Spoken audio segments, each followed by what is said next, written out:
you can change Brawl Stars password. Now before we start, if you are new to our channel, head down below and hit the subscribe button so you don't miss out on any of our future videos.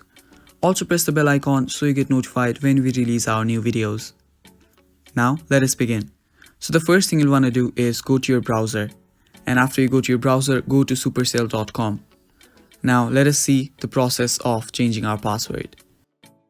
So after you go to Supercell ID, go ahead and tap on login, and after you tap on login, on the top right corner, just log in into your account and click the editor tab. Now right there you will see click settings and set change password. Now enter your old password and your new password and just click change password to save the changes. Now you might want to change your Supercell ID's password if your account has been hacked or you just want to make it more secure.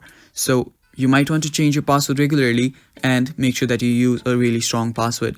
Try using really unique passwords, like by adding symbols and numbers. So that is basically how you do it, guys. Thank you for watching.